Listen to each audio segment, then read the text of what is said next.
Starship Vigilant, a Star Trek Adventures campaign.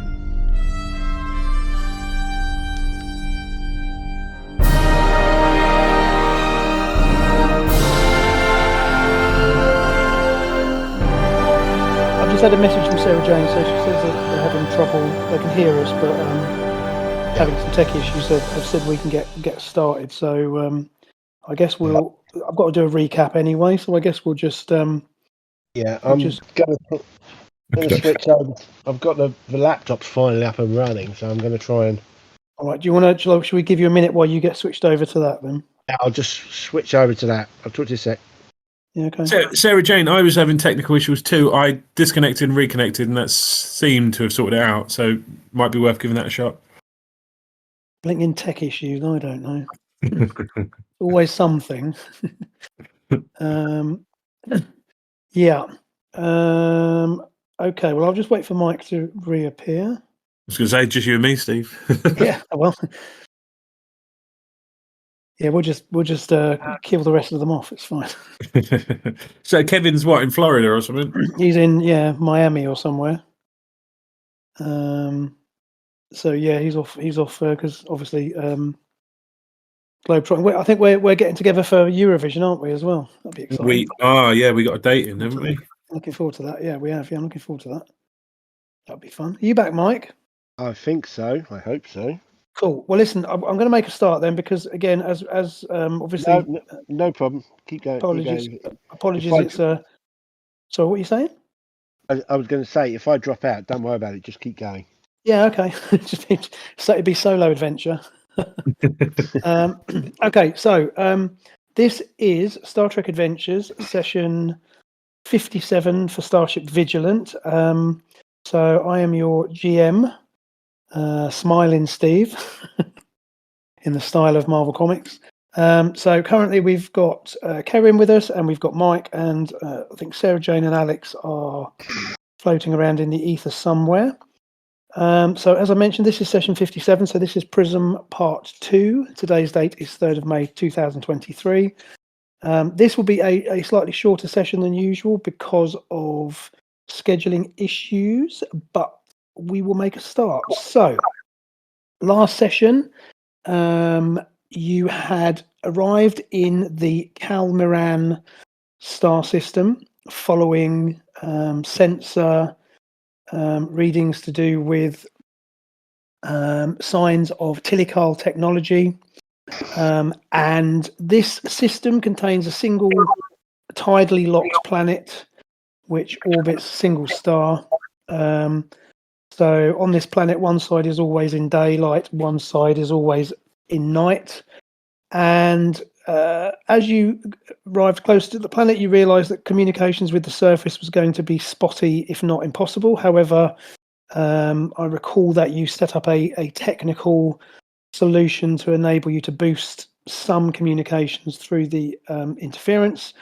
And as you took the runabout down to the planet's surface, to investigate, you had a near collision with a life form that was floating in one of many such life forms floating in the upper atmosphere of the planet, which resembled a space jellyfish, for want of a better word, which seems to be one of the reasons why the atmosphere contains all of this kind of ionization.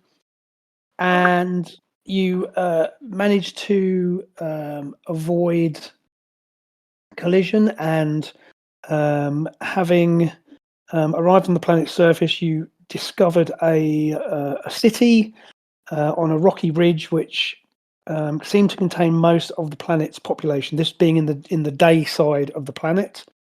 You'd also detected pulses of vibration coming from the spires which were dotted around the landscape. These spires contained traces of Tilical technology, the infamous blue, the blue veins of energy, which you've seen several times before. And on further investigation, you'd come across what appeared to be a number of life forms in distress in shallows on the edge of an ocean. And when you tried to make efforts to rescue these sort of incorporeal creatures, which consisted basically, if you remember, of sort of energy pulses, you'd been intercepted by a life form that was in the shape of like a sphere, and then further Calmerans had arrived, which we're going to call the angular Calmerans, which were the life forms that look more like kind of almost like gemstones.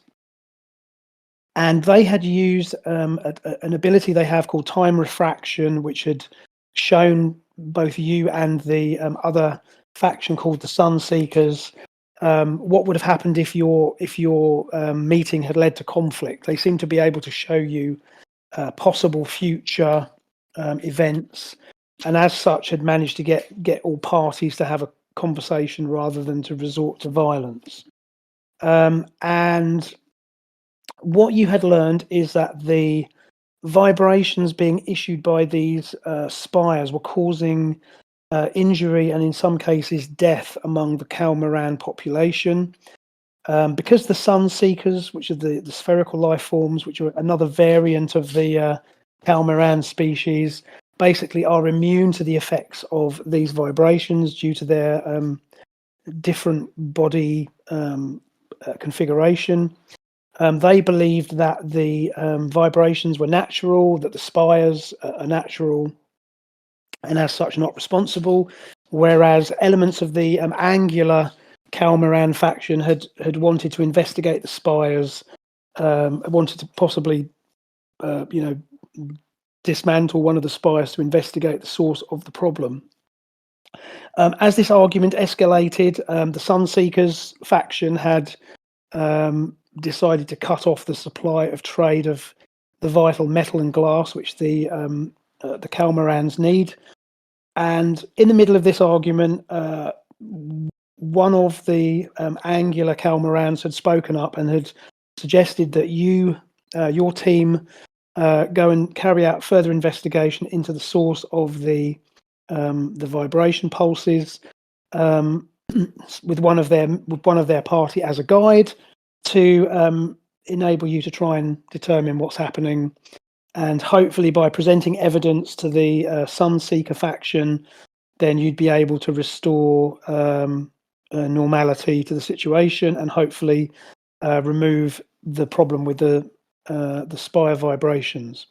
So with this said, one of the members of the angular faction called Star Isla Blue, I should say, had volunteered to come with you, and she, for want of a better pronoun, had suggested that you visit a acquaintance of hers called Gar Zalash Black, who lived in the dark side of the planet, who belonged to a conspiracy theorist group who had certain theories on the spires and where they came from.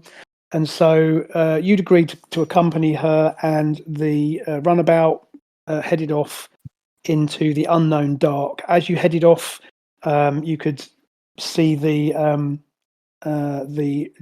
jellyfish in the atmosphere above you, and the kind of strange illumination from the sky as you headed off into this dark side of the planet to try and find out more. So does that jive with what you can remember from last time? For those of you listening? Yep. A good summary that sums it all up, I think.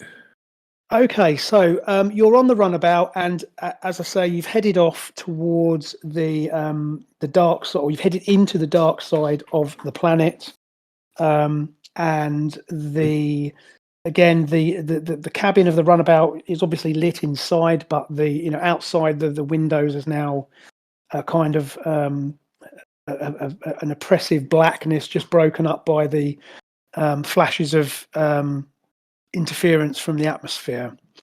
There are basically coloured auroras looking very much like the kind of aurora borealis going off overhead.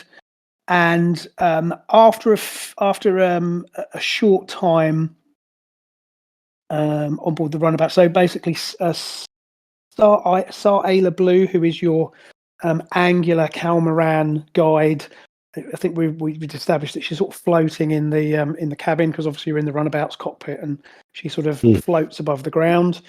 And as was it TBD? We'd called Alex's character, wasn't it? TBD was the name of Alex's character. Was piloting the runabout and had, as I say, you'd headed off. Now, as you go further into the dark side, the proximity sensors pick up an object ahead. You can see basically that the ocean on this side of the planet, the ocean is kind of covered in a thick ice sheet, because obviously this side of the planet doesn't receive any sunlight. And as you approach, you can see in the distance what appears to be a shipwreck. There seems to be a vessel crashed on the surface of this frozen ocean. Steve, so would we have a searchlight? Yeah, I think I was thinking about that, funnily enough, and I totally think that the runabout would be fitted with spotlights. Yeah, because yes, it does it does away missions and it lands and whatnot. Sure. I think we should check with Blue first of all, though, whether or not it would be privy to use it, because it might be. Obviously, a lot of the dwellers here may shy away from light, so they might not. It might be hostile. Okay, that's a really good. Oh, okay. Sarah Jane says she's not going to make it tonight, so okay, that's fine. We'll carry on. Okay.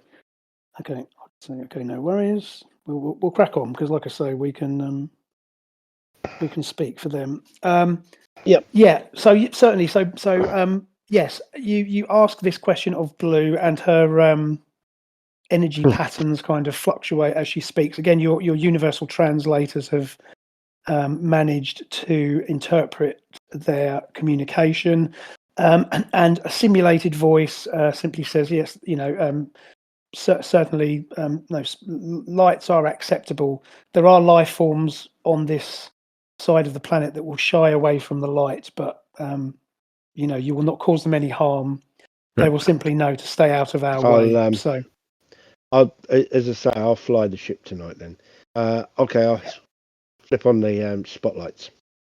Fine. So you bring the runabout kind of comes to you bring the runabout to a slow glide, and yes, certainly a pair of spotlight beams kind of shine out from the forward superstructure of the runabout, and you play your beams over the surface, and again you get lots of reflection back from the ice. As I say, there's an ice sheet covering the ocean, and obviously there's lots of sparkle from that, and as the beams coalesce on the point of this crashed vessel, both of you recognize it. It looks familiar to you, and you recognize that what it actually is a crashed Vinshari ship. So you remember the Vinshari who you encountered before, who had the...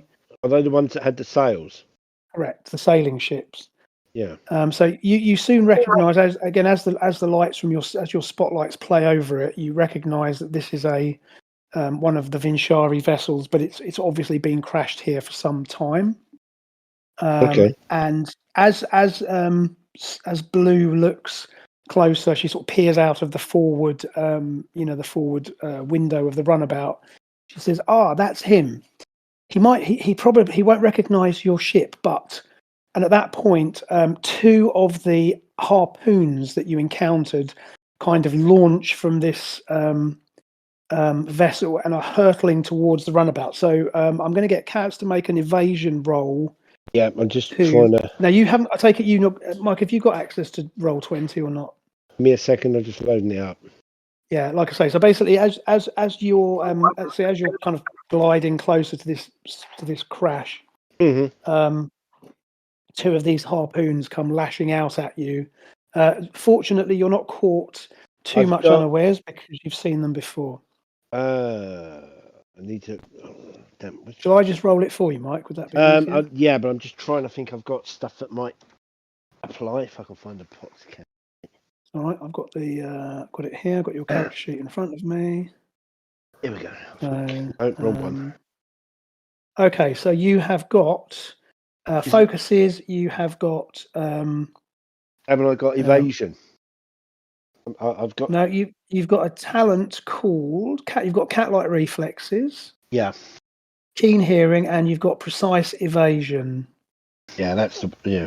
I found it. So let's see what precise evasion does, because you know what? I honestly, for the life of me, can't remember what it does. But that certainly seems like a thing that you should probably be able to look at. So just bear with me.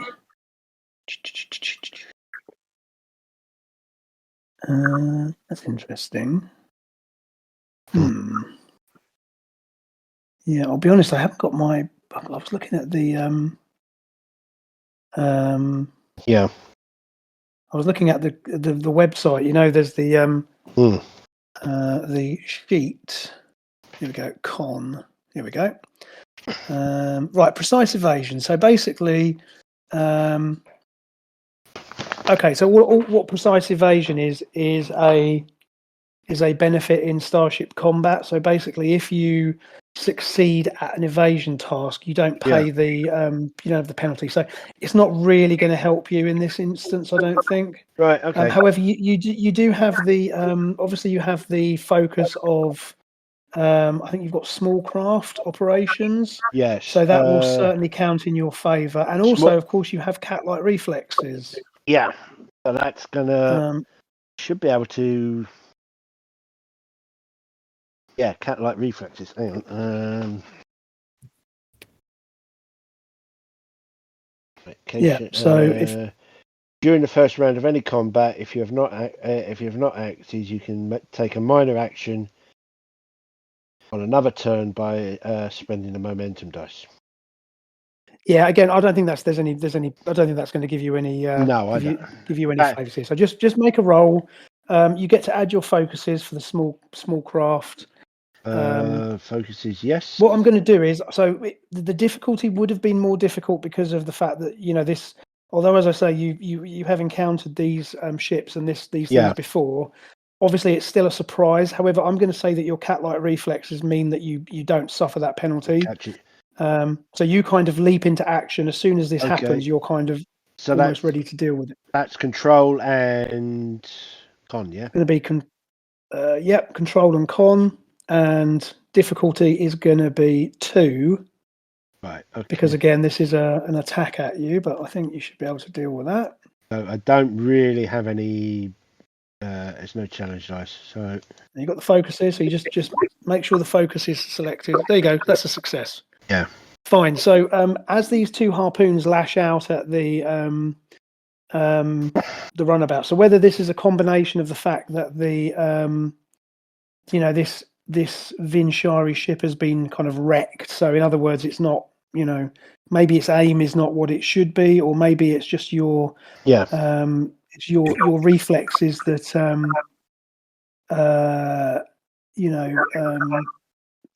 jump into action.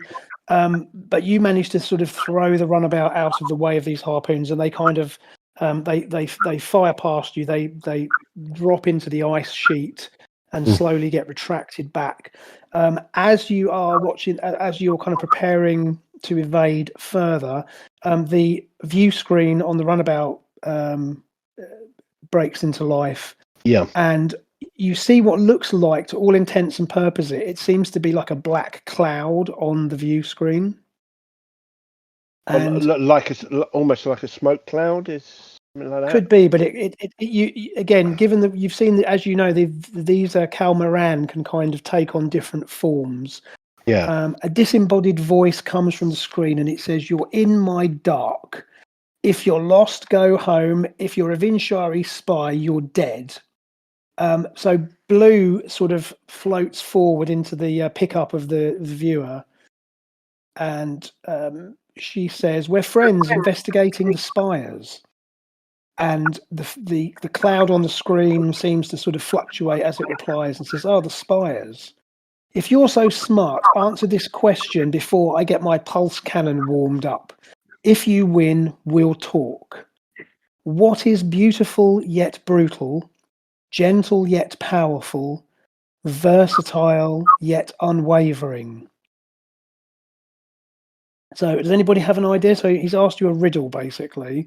As he delivers this question for you, you can see on your sensor readouts that there seems to be other weapon systems seem to be slowly powering up on the Vinchari ship.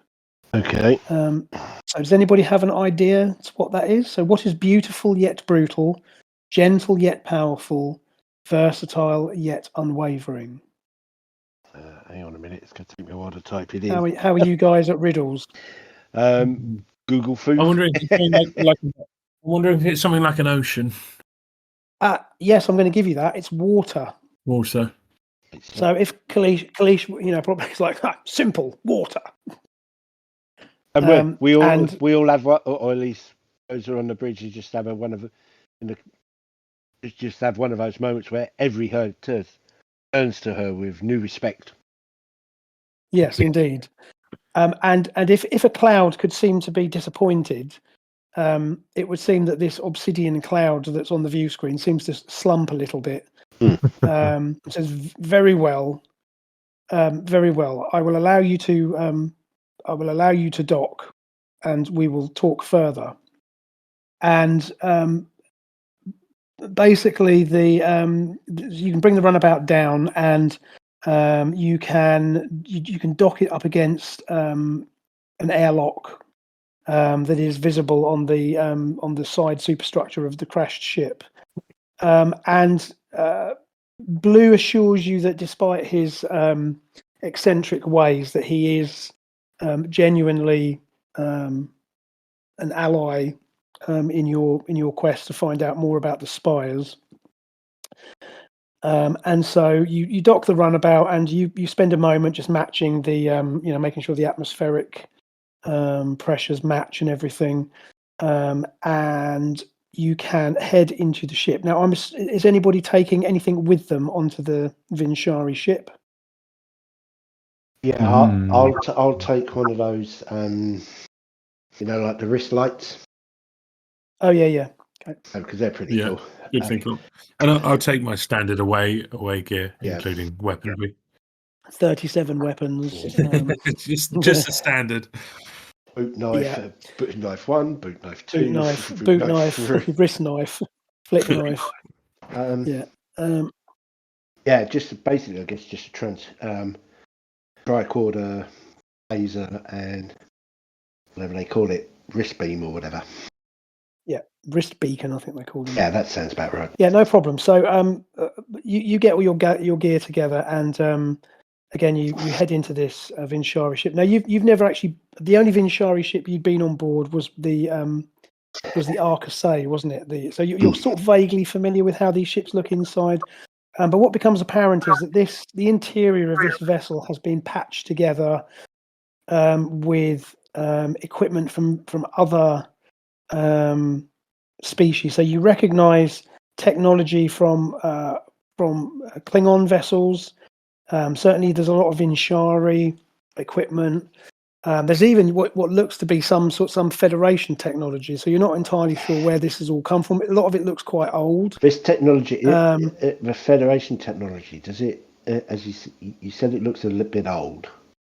Yeah. But I mean, is it our era or is it older? It's probably kind of in between. It's probably, I don't know, 50 years old. Okay. And what we're talking about is things like bulkheads, plating. What he's done is he's sort of obviously cobbled together a facility from crashed vessels and salvaged equipment. Yeah. And one thing that you do spot as you're kind of heading into this facility is what appears to be there even seems to be a Ferengi communications unit attached into one wall, which seems to be operating. But again, it's obviously had some modification. There are bits of technology bolted onto it which you don't recognise. Mm-hmm. And as you sort of enter the main area of this lab, for want of a better word, you see the same cloud structure that you saw on the view screen, only Obviously, in person, it's essentially man-sized or similar in size to the angular Calmaran. And as he sees you approach, the color of his body changes from black to bright green, and he seems. The impression you get is that he is intrigued because he's never seen beings of your type before, and he inspects Blue as she enters, and he seems to recognise her. Yeah. Although you have a hard time telling any of the Calmarans apart. Apart from certainly the angulars, obviously the spheres look different, and the other creatures that you encountered in the water are different. But certainly, to your eyes, Blue seems very similar to the other Calmarans that you've spotted. But he seems to recognise her, and he kind of a tendril from his cloud structure basically comes out as if in greeting to her, and she recants briefly the circumstances of your meeting. So she explains that you've come from you're not from Calmaran, and not from around these parts. Yeah, you're not from around here, and that you're trying to make sense of the vibrational pulses coming from the spires. And he rambles for a moment or two about how nobody listens to his theories, and he knew that something like this would happen. But he then once he sort of gets that gets that off his chest, he says to them, he recants to you that he's been recording a signal from what he calls the shadow spire, and he explains that this is a spire similar to the ones that you've seen near the Calmaran city, but this one is in the dark region. So basically, it's on the dark side of the planet. And he explains that this signal that he has been recording from what he calls the shadow spire seems to be different to the signal which is coming from the others. The others, the others, you mean the other spires, or the correct? The other spires. Others as in the others. Yeah, no, it's the spires. Right. Okay. So,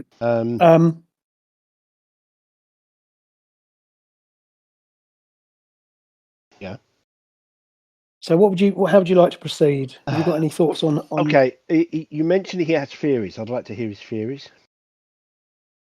Okay, well, his theory is that is simply that the spires were placed on Calmaran by another intelligence, and that their purpose is to essentially claim the planet for the spire builders, as he refers to them. So he doesn't give them any other name. He just calls them the spire builders, and he's convinced that their purpose is hostile to Calmaran. And again, this is certainly the facts would seem to bear out his theory to some point. Does he know how long these spires have been here? The Calmaran these spires have been here for as long as the Calmaran have been in existence. I think we talked about this last time, that the way that the Calmaran come into existence is that there's kind of lightning strikes from the space jellyfish things that are flying around in the atmosphere, which kind of hit the surface and cause a reaction that basically brings the Calmaran into being. Mm-hmm. So certain elements of Calmaran belief is that the jellyfish are basically their gods. So in other words, they're literally the life givers. Yeah. There are others who believe that the jellies are just part of the kind of natural, that it's just the planet's natural order of things, and that the Calmaran's existence is almost accidental. But he certainly, everyone certainly agrees that the spires predate Calmaran civilization, because the Calmaran's been around for, I think we said it was a few thousand years. And obviously he makes no reference to Tilikal because he doesn't have any, as far as you can tell, he doesn't have any kind of knowledge of the Tilikal. But obviously what you've seen of this planet and what you've seen of these spires and the telltale blue energy conduits and the signals that drew you here in the first place, all of that does point to the fact that these are definitely some sort of Tilikal technology. Now, if you so as you're talking to him, you receive a signal from the Vigilant. So if you remember, Osterhagen had managed to set up some sort of a signal booster, I seem to remember. Yeah.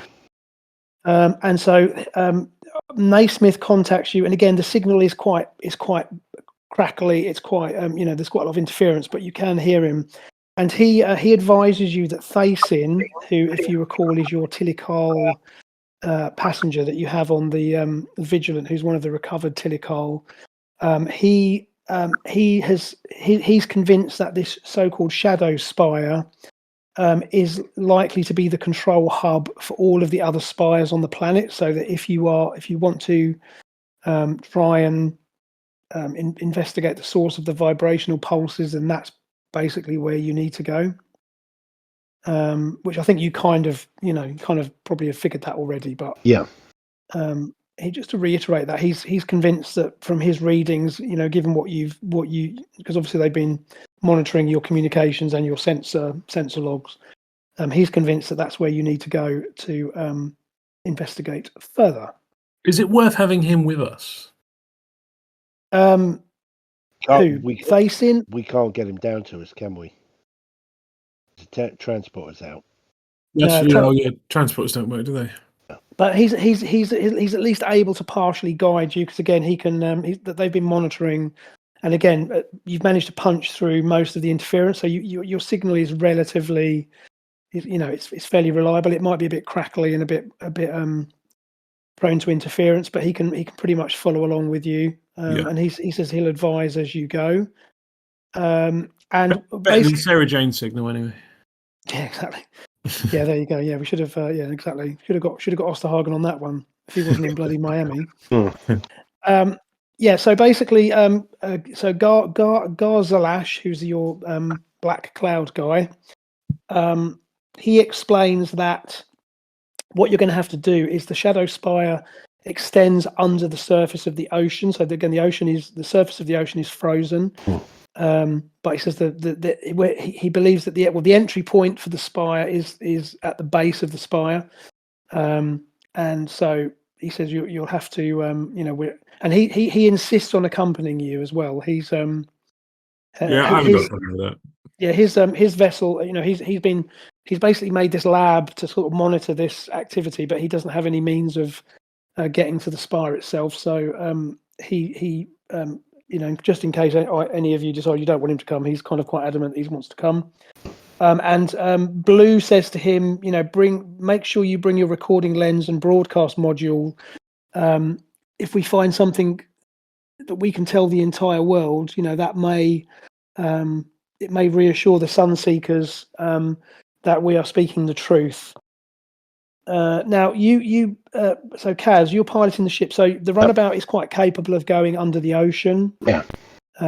It's a space vessel, so it can operate under the ocean as well. And that's not too much of a problem. You just have to reconfigure certain systems to just so it's not bringing, so it switches to sort of internal atmosphere and all that kind of stuff, which of course it would do anyway. It takes you a couple of minutes to get everything prepared. Meanwhile, Black brings on, he's got some equipment that he brings with him, which you assume is this recording lens and broadcast module that Blue was talking about.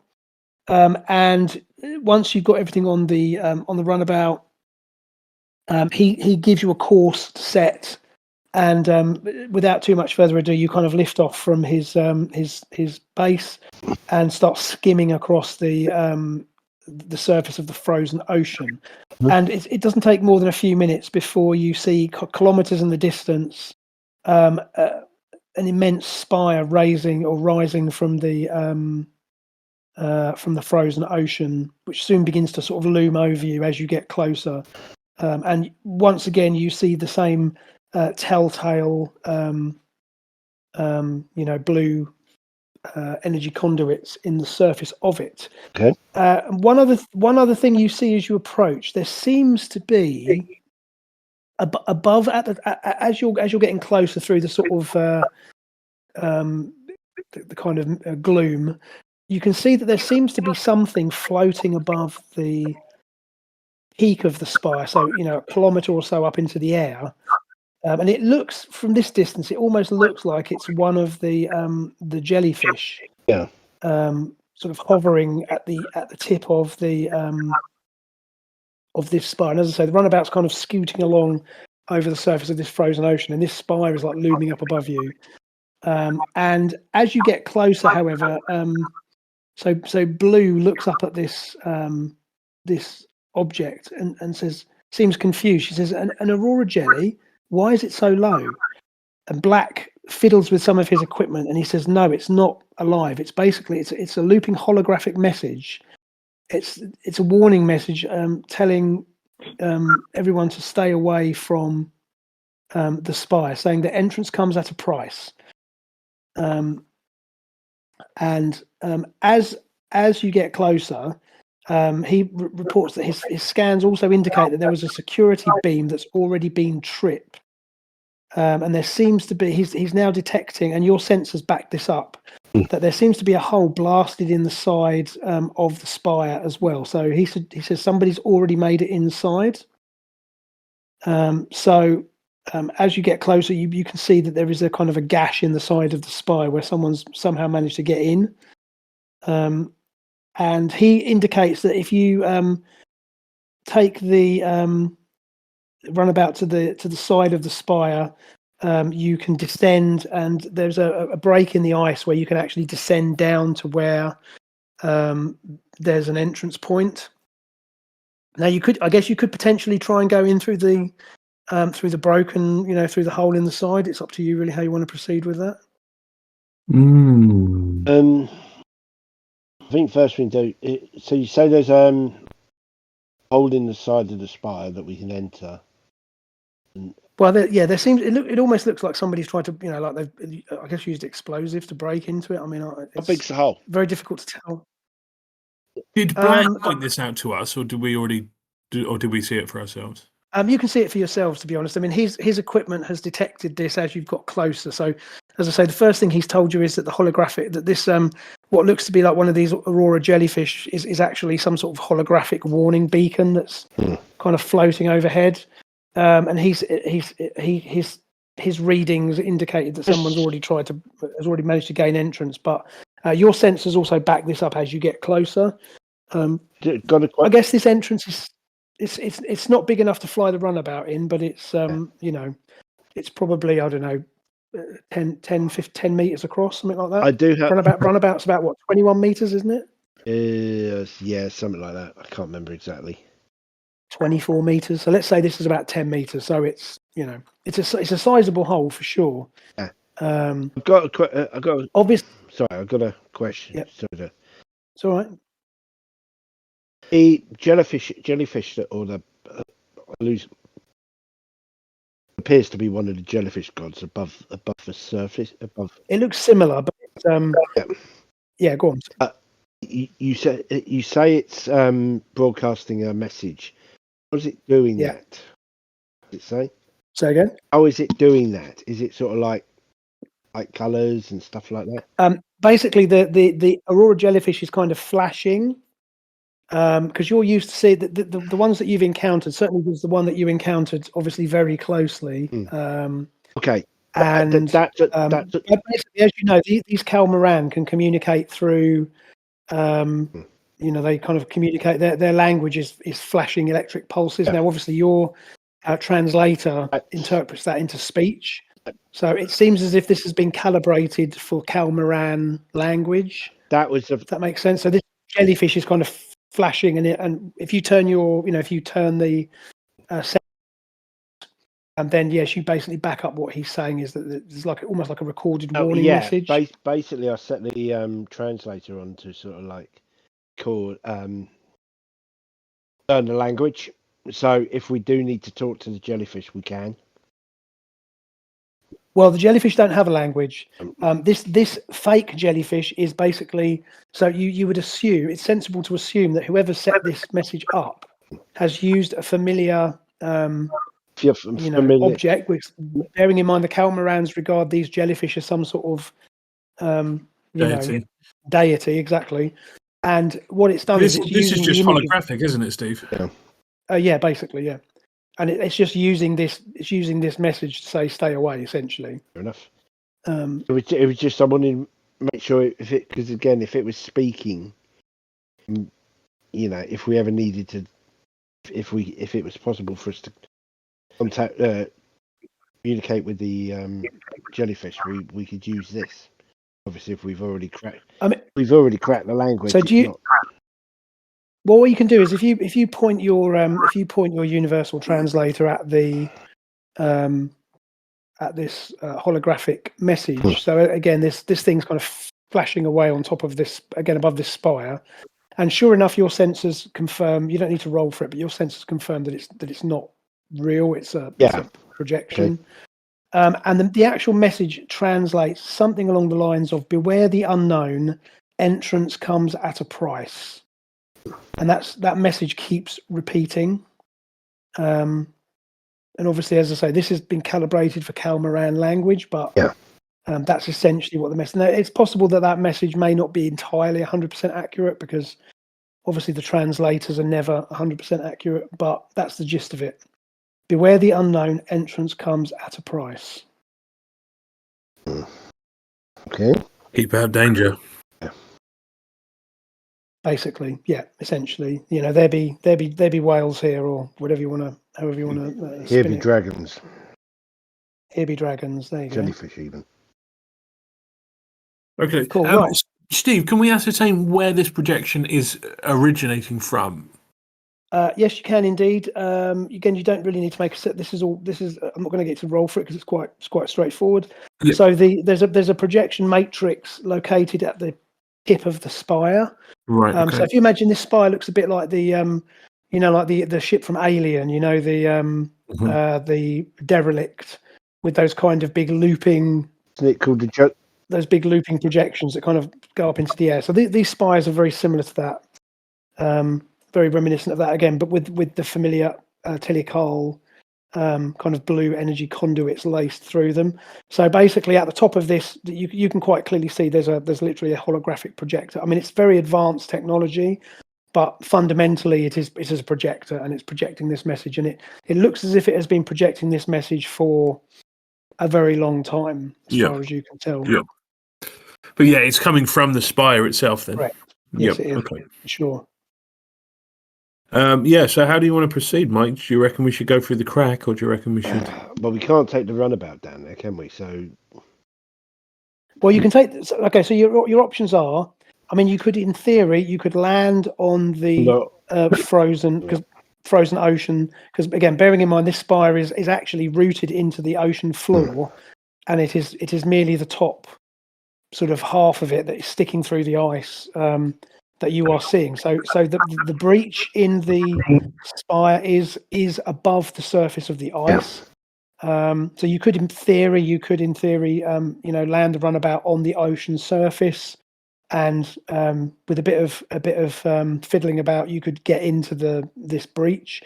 Black's suggestion is he believes that there is a proper entrance port for the spire, which would be located at the base of it, which would mean you could basically use the runabout's phasers to cut a hole in the ice sheet and just take the runabout down into the ocean and then dock, or at least try and find this entry port on the spire itself. So it's really you've got two options really as to how you want to proceed. Both of them have their challenges, but that's either way is perfectly acceptable.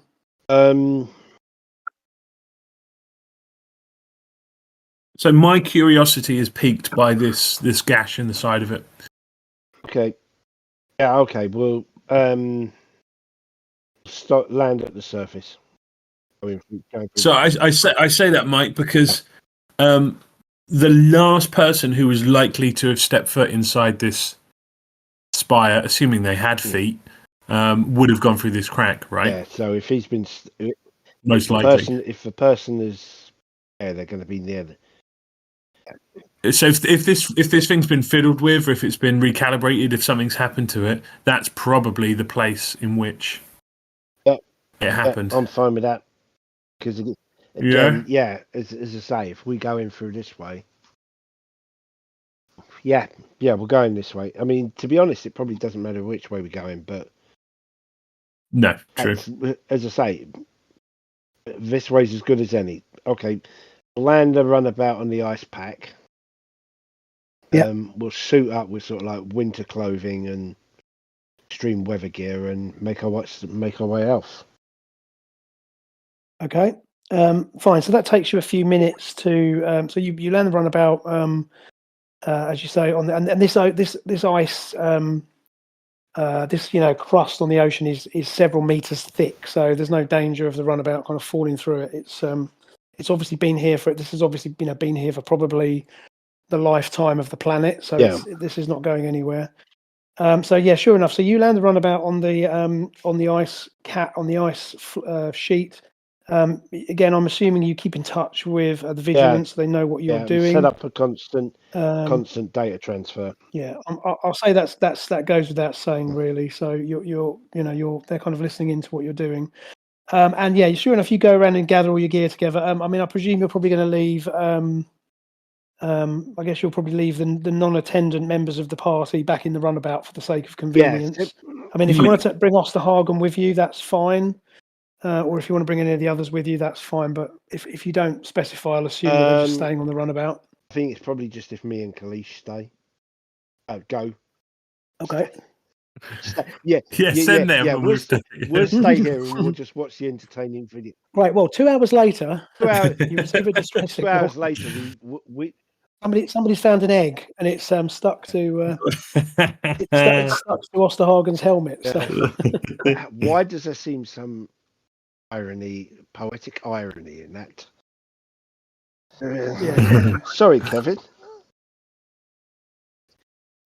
Okay, so you gather all your gear together. Yeah, you gather all your gear. You, as you say, you put on warm weather clothing, and I'm assuming you're packing phasers, tricorders, all the gear. And once you're satisfied, you've got everything you need. You exit the runabout and start walking. Is one of do any of the Calamarain want to come with us? Oh yeah, they'll both come with you. I figured they'd come. Because again, black is this kind of amorphous cloud. Just a question. And and blue is one of these crystalline creatures. Question. Right, you say the creatures are called or the species is the Calamarain. Calmaran. It's not the name, but because again, all I got in my head is that little ditty song they sing in the Deep Space episode. As far as I know, there's no connection. I know exactly what you mean. Move along home. That's actually Alamaran. That song's actually Alamaran. Right, okay. This is Calmaran. But I kind of totally get where you're coming from. Okay, so you gather all your gear, you exit the runabout, and as you've already established, the atmosphere is definitely breathable, but it is extremely cold. You've got scarves and everything over your mouths to keep you warm. Post 31, we found something in the ice. Sorry. What's that? I seen something in the ice. You're all going to spread out in a circle. Okay, so in that case, I'm getting my cowboy hat. Yeah, of course. Wasn't it a sombrero? Yeah, sombrero. Okay, so you enter this chamber, and as you basically the chamber is it's quite large. You've had to climb up a little bit to get into it, but it's not too difficult to access. It seems to you as if this damage has been caused quite some time ago. However, on closer inspection and with your tricorders, you can't tell exactly, but it's certainly not. This is not like a recent breach in the hull. It's been here for some time. And the chamber that you enter, again, it's quite large. These spires are quite vast. And this chamber that you enter, as you get further into it, and you're obviously scanning as you go. There's no signs of anything. Certainly not. There's no life signs close by. At least not initially. However, as you get further in, you do see in the distance, in the sort of far wall of the chamber, you can see more of the blue energy conduits that you now know to associate with Tilical technology. And there seems to be, as you get closer and you sort of shine your wrist beacons around, you begin to see what look like sarcophagus structures, and these are essentially identical to those that you found in the other Tilical facility that you found. Okay. In the center of this room, you also see something which you haven't seen before. There's a massive stone archway, dead center of this sarcophagus chamber, and in the center of this archway is what looks to be a solid black void. You can't see through it, so in other words, it's not hollow, so you can't see the other side of the archway. It doesn't seem to be a portal leading anywhere. It just seems to be a kind of a dead, flat, black space in the middle of this. So what I'm going to get you to do, I guess both of you can do this, is to make it's a scan for life signs now that you're in this area where the sarcophagus are located. Okay. Steve, jog my memory. Before, were they sarcophagi or were they like cryo chambers? A bit of a combination of both. I mean, they've specifically used the word to describe them as sarcophagus. Okay. They are basically, they are basically like stasis chambers. If you remember, because the concept is that the bodies of the Tilical have been kept in the physical realm, whereas their kind of consciousness is over in the other dimension or several other dimensions. But and some of these sarcophagus, certainly from the ones that are in close vicinity to you, still seem to be active as far as you can tell. Okay. But what you can do is, if you can make a reason plus science roll, difficulty is 1. If you've got any focuses which are relevant to scanning for such things, then please feel free to apply that. And let's see how you get on. Don't think I've got any focuses. No, I don't. I think that. No. Okay, that's good. So 2 successes from Okay, that's going to be a no. And roll. Oh, nice. Good job. So that's you basically got 3 momentum there as well. That's handy. Okay, so you so you're kind of waving your tricorders about, and you determine that there are the bodies in the sarcophagus pods are indeed Tilical. Some of them are deceased, but some of them are still alive, or at least there's still very, very low life signs. And you've also, your tricorder reveals to you, when you look closer through the gloom, you can you sort of shine your wrist beacons around. You also see that there is what seems to be the body of an assessor. He's been having said that, has been dead for a very long time. Okay. So it's the body's kind of desiccated. And he's not in any sort of chamber or anything. It's just his body is laying out. No, he's basically slumped across what seems to be the control panel or a control panel. Yeah. So he's kind of stretched out across it. But again, his body's been here for probably hundreds of years, if not thousands of years. It's essentially that the cold has kind of preserved, mummified him, but he's so long the assessor dead. is outside, but all of the Tilical are in the. Yeah, essentially, there seems to be like a central sort of control station. So again, center of this chamber, you've got this archway. There's a control panel nearby, or controls, or what seem to be controls. The body of an assessor slumped over the controls, and your sensors are indicating that some of the Tilical in these sarcophagus are alive. And as you're still recording, you see what's interesting is that the life signs seem to fluctuate. And as you're scanning them, once you've noticed this, you kind of scan a bit more closely, and you notice that these life signs seem to be fluctuating in time with the vibrational pulses that are being emanated from the spire, which are also in sync with the pulses that you detected back in the other, back in the day side. Could we get the universal translator to just monitor these pulses for a while to see if it's a message that's being sent? You certainly can. You can set your tricorder to sort of run that as a background task, just to scan, see whether it can make any sense of the pulses. And Steve, before we move around in here too much, looking at the floor, what's the? Is there any debris on the floor? Is it dusty? Is it snowy? Yeah, there's quite a lot of. There's not much. I mean, it's very cold. It's there's kind of ice, or there's I guess frost on most of the surfaces. There is some debris on the floor, and some of it's just that kind of detritus that accumulates over very long periods of time. Yeah. So it could be stuff that's been blown into the chamber through the. Any recent sign of tracks at all? No, exactly. I was just literally was going to say exactly that. That nothing that you see here so far has given you any indication that anybody has been here recently. Wow, anyone who moves across the floor. Correct. So that's a good point. That's exactly right. And actually, on that point, obviously both of the Calmaran, both black and blue, yeah, both black and blue are kind of taking all of this in, and you see that black is again. He has this. He's sort of manipulating somehow this crystal, which was described as the recording lens. And you assume that he's taking scans of this whole room and facility. And again, both of them are kind of floating around the chamber, but you definitely get the impression that they're kind of impressed, if not awestruck. Does there appear to be? You say the assessor is he leaned over some kind of console or something? Is there like Yeah, there's some sort of control console in the center of the room, again to the sort of side of this archway, and he just seems to be slumped over it.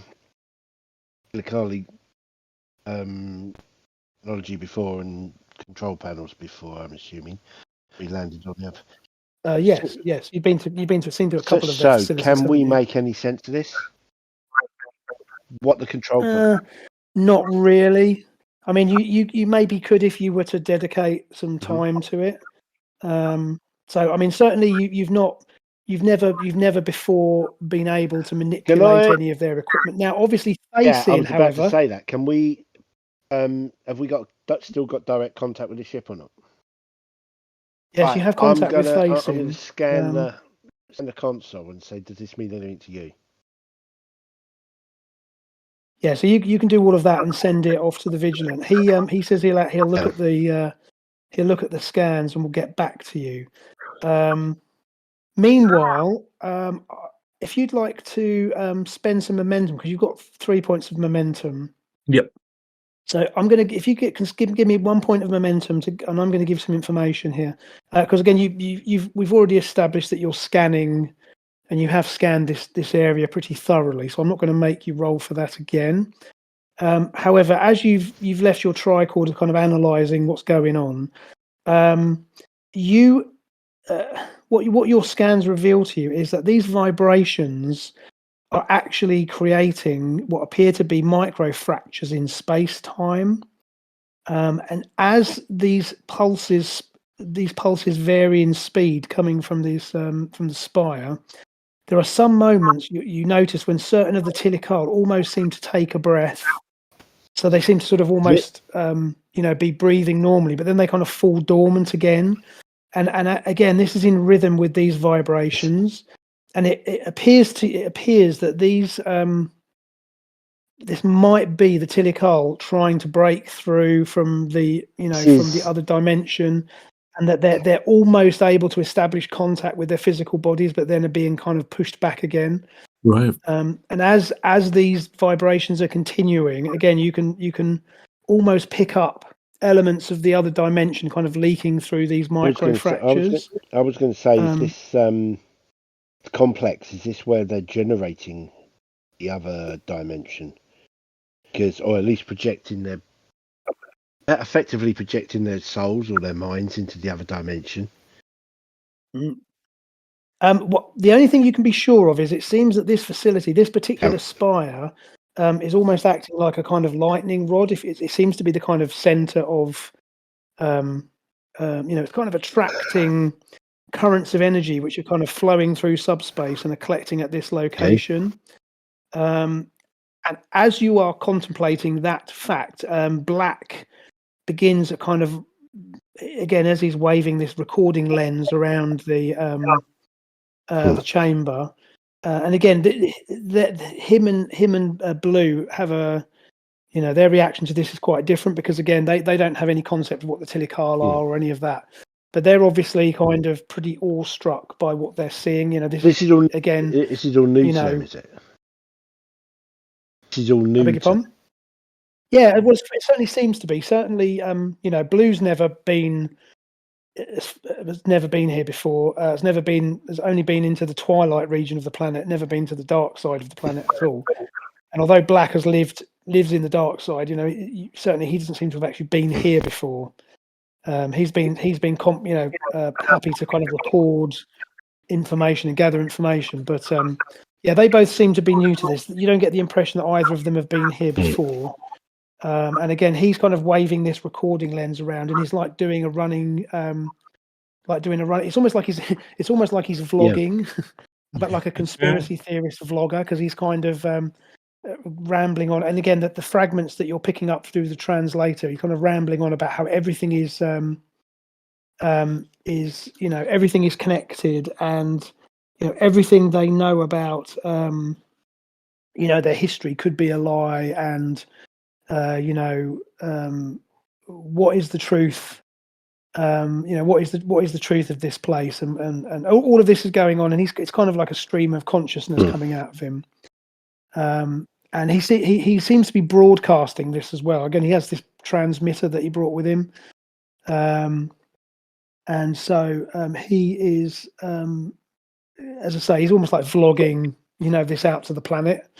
Because again, the hopes of both the Calmaran factions are to kind of, share the truth of this really with, certain elements of their society who aren't taking this threat seriously. And again, everything that you've detected seems to suggest that, this is probably not good. On that note, so Captain's Log supplemental. After an involved investigation, we found the place that we sought, a gateway that connects to the Tilical's pocket dimension.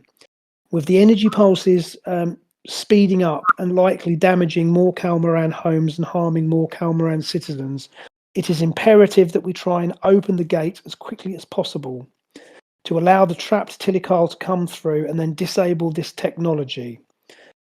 It's very possible that the Calmaran civilization may depend on our success. So Naismith has, after speaking to Thasin, Naismith has determined that he is convinced that the best course of action here is to try and get this gateway open, because the failure of the Tilical to be able to break through is what's presumably causing these harmful vibrations. Yeah, so whether that would have been Kalish's advisement to him as well. Yeah, is to go, look, they're trying to get through, and obviously this is not working for whatever reason, and it's likely that this build-up of energy, sooner or later is either going to blow this planet to pieces, or it's going to kind of kill everybody on the planet's surface. Yeah. As you are kind of scanning around the so Kaz, as you were looking at this control panel that you were taking scans of, you're also convinced that you could almost hear kind of screaming in the distance. It's very faint. Obviously you have very sensitive hearing, and it's almost like you can hear kind of wailing, coming from almost thin air. And all of this adds up to this impression that these, that the Tilical are desperately trying to break through. So do you want to have a closer look at the control panel to see whether you can figure it out now that Thasin has had a chance? So I'll go back and have another look. Great stuff. Right, so in all the while this is going on, obviously, again, Blue is kind of floating around after Black, and he's still, waving his recorder around, and he's recording all of this for posterity. This is a massive kind of historical moment for them, and he seems to be determined to record it for posterity. So you get closer to this panel. So what you need to do, I'm going to get you to do, is I'm going to get you to make a reason and science task. And it's going to be a difficulty of 3. Now, Facing is going to be able to assist you, even though he's not with you in person. I'm going to allow him to assist you as a, because he's basically talking you through. I would say now I don't have anything. Any focus. You're not going to have any focuses, I don't think, unless you've got science or anything. I mean, but it's reason and science you need to roll anyway. So have a go, see how you get on. A second. If you can manage to pull 1 success out, then he can assist you. Right, give me a second. That's 2 successes, right? That's right. Here it comes. Roll, sorry. Right. At least it should. Come on, behave. Just roll it for. There we go. Oh. There you go. Shall I do it for you? Oh, no, there you go. Okay. I've no idea what happened there. Right, okay. Oh, here they all come. Hold on. Here they come. Right, okay. Ignore that. Okay. Stop. Just stop now. Ignore it. This one counts. What the last Which one? one? The bottom one. Ignore the. Okay, so that's a complication you've got there as well, but that's okay. You got 2 successes, so that's good. So I'm going to roll for Thasin. Complication could be bad, but we'll get to that. Okay, so Thasin also manages to get a success, which means that Got the. So that's good. So that means that you are. Can we spend momentum to remove the complication? You can do that. Yeah, I'll let you do that. Just spend a point of momentum to remove it. That might be a good idea. You probably don't want this like rift, exploding or something. That would be bad. Worse that could happen if it's a console explosion, and I might get some of my fur singed. Well, the worst that could happen is you could rip reality in half and be sucked into another dimension. That's probably the worst thing that could happen. But I think okay. So if you're happy, then I'll knock off a point of momentum. So you've got 2 momentum left. Okay, so basically, you. Funnily enough, this for those of us not as a sort of pop culture reference, this control panel looks almost similar to one of the Stargate. What do they call it? The dialing device. What do they call it? No, DHD. The DHD dial home device. Yeah. So it's got these large controls on it, like the kind of which got sort of runic symbols all over it. Yeah. And after a couple of false starts, again, and you consult with Face, and this takes you about 15 or 20 minutes of sort of cautious exploration. You punch in a sequence, and the archway that up to now has been dormant. Suddenly, the blue, what now becomes apparent is that there are more of these Tillicol blue energy lines kind of inlaid into its surface, and these come to life, and a swirling pocket of prismatic or colourful energy fills the arch. So where once there was nothing but a black void, there's now a kind of multicoloured energy pattern that begins to fill the arch and sends out a powerful wave of energy through the chamber. And you can see that this seems to have affected Black. And he almost seems to kind of go rigid. And then again, if a cloud can go rigid, he kind of his shifting form stops shifting, and also Blue kind of again the energy patterns that you're used to seeing kind of fluctuating over her surface also stop. As the wave of energy washes over you, your head throbs and the chamber goes dark. As light returns, you see an image of past Black move warily around the long dead assessor and float to the pods in the room, somehow modifying their mechanisms. The machinery makes a high-pitched whine and she vibrates nervously. She clearly knows she shouldn't be here and has no idea what she's doing, but looks curiously at the beings inside. The sarcophagus implodes, crushing the being contained within. A shimmery blue silhouette appears in the flickering archway. You recognize this shimmery silhouette as being one of the Tilikal. This Tilikal speaks to Blue. Friend, what have you done? She says, I'm sorry, I was exploring the unknown and found this place. What are you? Displaced. The form answers and extends a hand. Assist my people in retaking physical form in your dimension, and I will show you unknown realms such as you have never imagined. Blue flutters a pink colour. What must I do? Engage the pulse initiator from your side. It will take time to reach full power. Find a being who can open the gate, whose biology won't short the controls, then prepare for us to take physical form. The time refraction, which seems to have been generated by Black, ends and everyone in the room collapses. Black turns on Blue and says, you're a lying spy after all. You used us. Never trust a government agent. I was right to try and harpoon you. I just want more out of life than becoming a ship. Oh yeah, I don't think I've explained that concept. So apparently the Kalmaran, when they die, they basically get incorporated into their ships. Their kind of crystalline structure gets put into their ships. So that's why she's talking about becoming a ship. Okay. Blue snaps, I want to explore, and now the rest of our people will have that chance. As you watch, you see that a familiar Tilikal form, that of Ashtamalia. Yes. So you remember Ashtamalia was the female Tilikal that you've encountered before, or at least her projection. Yep. Her form suddenly appears in the archway and begins to float through. Ashtamalia, Blue says excitedly, I did what you asked. Can I explore your realm now? You did well, Blue. Revelation is indeed coming. Ashtamalia latches her form onto a large glowing blue vein of the spire, and it lights up in a brilliant white flare. A faraway thunder rolls closer, shaking the spire until a crackle of lightning rips through the vein.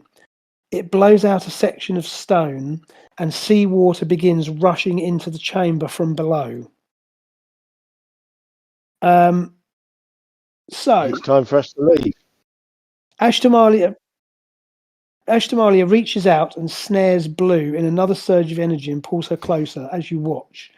The Tilikal technologies in the chamber surge with immense power as Ashtamalia manipulates the lightning and Blue's form and creates a humanoid-shaped crystalline body for her essence to enter. As the two entities merge into one, you hear Blue's cry of anguish, which is soon replaced by Ashtamalia's victorious laughter. In a new voice reverberating with power, punctuated by flashes of crimson light, Ashtamalia says, not every world possesses this unique power of creation. I've been watching your evolution, your growing energy talents. Ashtamalia opens and closes a glassy palm that crackles with blue energy. Soon all of our lost power will be restored and under my control. So that's a lot of waffle to take on board. So basically what the time refraction revealed to you was that Blue had somehow been communicated with by Ashtamalia and has kind of come here to basically set into motion the resurrection of Ashtamalia in particular. So Yeah. Ashtamalia has basically come through the gateway, and she's kind of melded with Blue and has now kind of created this like crystalline humanoid form. And she had a classic villainous moment as well. That was correct. very... Correct. And whilst this has gone on, you've all kind of been powerless to do anything really as this has been unfolding. So now the situation is you've got Ashtamalia in her crystalline form in front of you, monologuing essentially. And below you, water's begun to flood into this chamber from where the energy kind of backlash has broken through the wall of the spire. Now, you're not in any immediate danger, I should emphasize. It's just that, because this is a vast chamber. But again, as I say, water's beginning to flood into this area from below. And you estimate you've got a few minutes before the room begins to flood. But obviously, water is also flowing out of the gash in the side of the other side of the spire. So, what would you like to do at this point?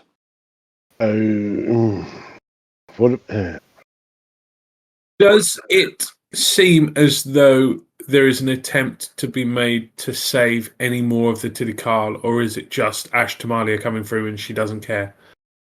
At the moment, you get the impression it's just because she's basically this kind of hybrid Ashtamalia blue being, hybrid Ashtamalia / blue being, is kind of flexing her new. She's like standing in the middle of this chamber, kind of flexing her new physical form. And you get the impression that she's not trying to bring through. She's not making any effort to bring through other Tidikal at the moment. Okay.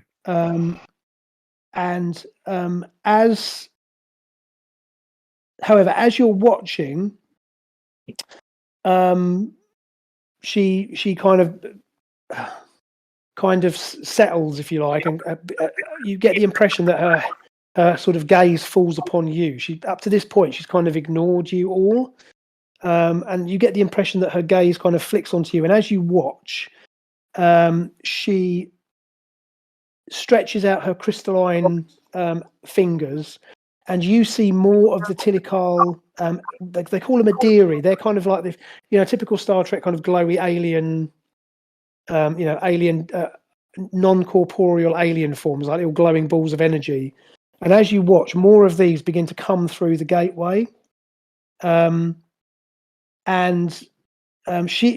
she's essentially done is she's used the same process that gives life to the Kalmaran. This lightning hitting the surface, which gives birth to the Kalmaran. That's how she's managed to sort of fuse herself into this other form. And you get the impression that obviously that if she manages to gain access to other Kalmarans, then she'll be able to. These other kind of non-corporeal Tidikal will also be able to meld with them as well. Yeah. So your immediate problem is you've got Black in the room with you, he's obviously at risk here. And obviously, if other Kalmarans come to investigate this kind of increased disruption, then there's also a danger that could also happen. So, so basically, we need to stop them. Essentially, right? Okay. I look at Kalish and exchange a meaningful look, and then I draw my phaser and turn on whatever her name is. Ashtamalia. Or Blue Ash. No, Blue Tamalia. Basically, I turn and fire. Okay, so you're going to get to act first because you are obviously the way this works is you're the player characters. So you're going to get to go first. So you can make a attack with your phaser. So I believe, if I remember rightly, it's going to be difficulty 2. And it is basically, I think it's control and security. Control, security. Let's see if I've got anything that helps. Hand to hand wouldn't count, would it? No, because presumably you're going to use your phaser. Yep. Okay. I'm gonna Can I use a momentum to the extra dice? Yes, you can do. Yes, please. And fire. 3 successes. Okay, excellent. That's interesting. You rolled 3 dice? Of course you did. Yeah. Okay. Okay. Right. So you're gonna you basically lower your phaser and shoot. So that's definitely a hit. So you need to roll challenge dice to determine damage. So Yep, if you I go see it. onto your, I don't know whether I haven't Okay. actually added that onto the character sheet, so don't worry too much about that. What I'm going to get you to do is, if you just bear with me, I'll just bring up your sheet from the Vigilant website, which will give me. It'll also have the weapon you need. descriptions on it as well, won't it? Yeah, I'm just bringing that up now. Actually. Just bear with me. Second.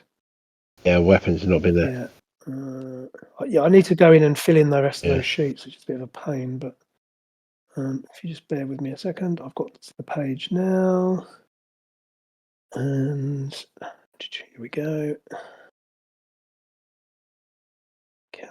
Right, so you have got. I can't believe it. You haven't got weapons added into your sheet. So basically, it's going to be phaser is. That's really funny. Can't believe that sheet hasn't got your stuff on it. One of those. What I was going to say. This moment exchange. Erin, have you seen that episode Conspiracy? Yeah. Right. So I mean more than the title. What is your security? Security score, Mike? is.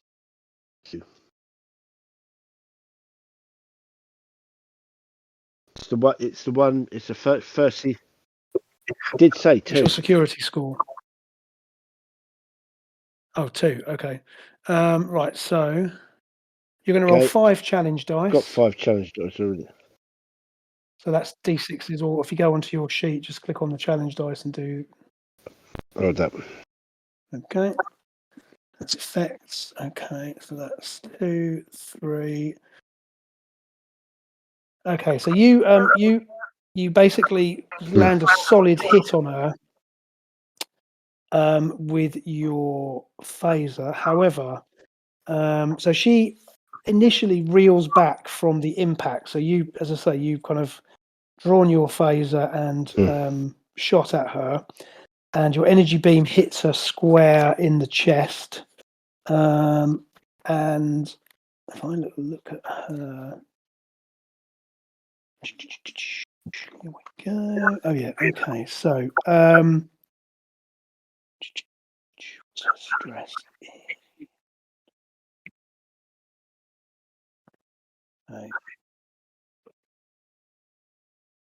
Okay, as so your beam hits her, and some of the beam seems to be refracted away, bearing in mind she has this kind of crystalline humanoid form. And obviously it's caused her pain. There's she sort of sends out, she sort of shrieks, but you're not sure whether it's pain or whether it's kind of surprise. You're not quite sure what.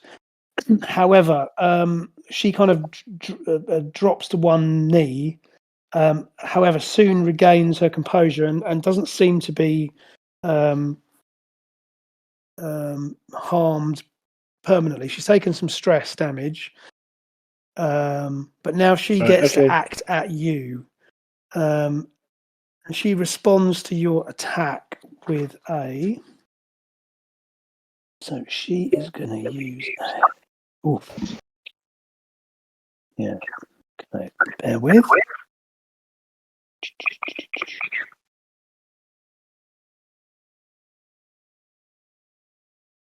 Right. So. Okay. Okay. Bear with You me. did very. Don't have a character sheet for her, so I'm just having to.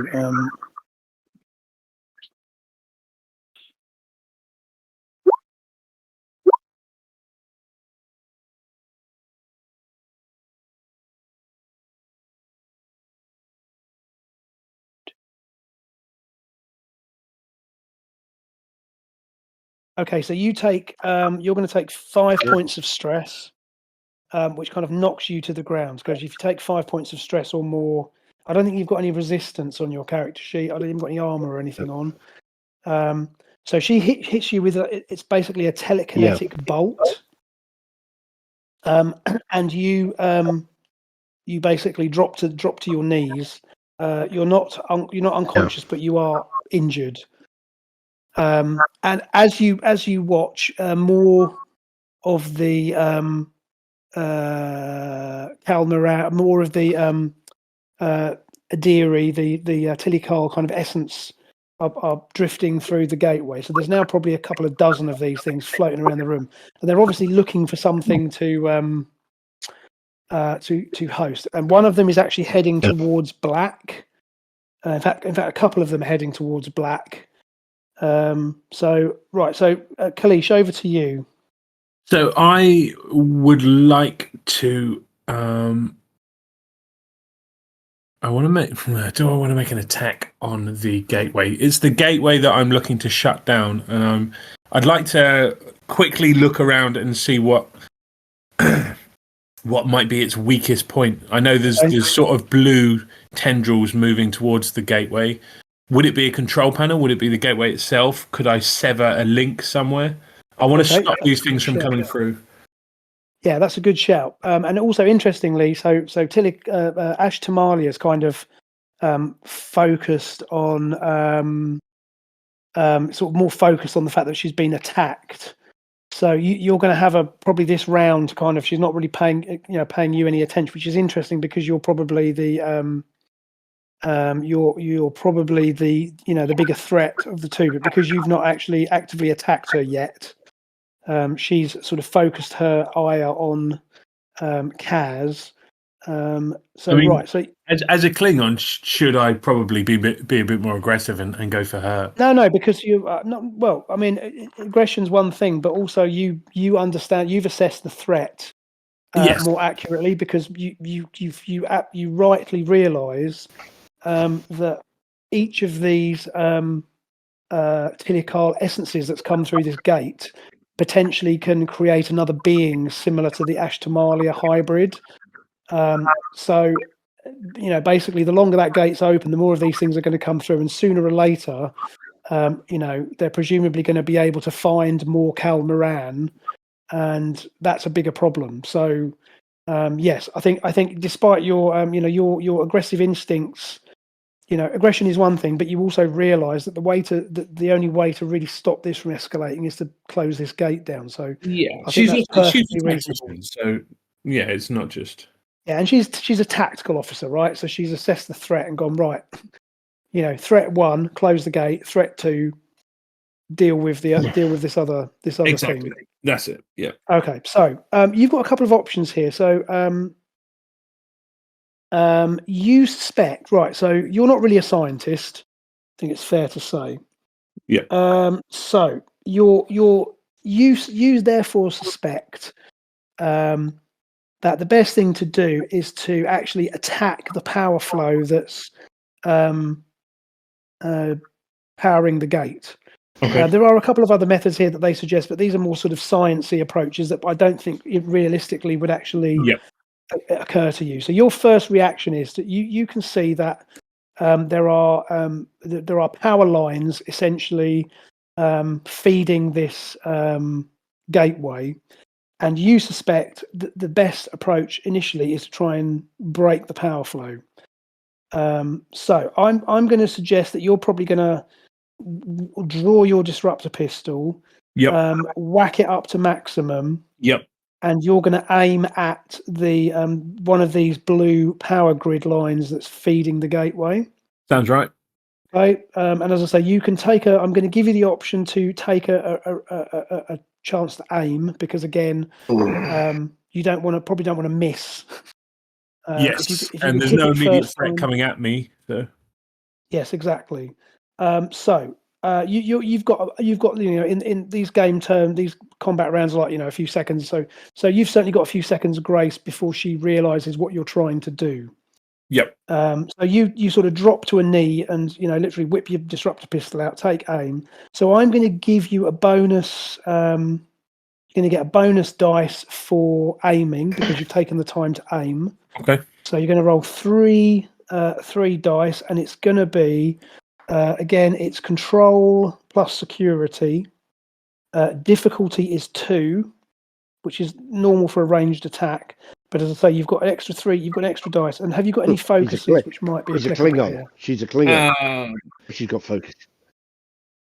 Yeah, she's bound to have focus. Yes. Race. So I've got negotiation, no. I've got combat strategy, no. Close combat, no. Survival, no. Distraction, no. Leadership under pressure, no. That's fine. Like I say, you've still got an extra dice to go with. So Yeah, 3 dice. And I'm looking for 2, aren't I?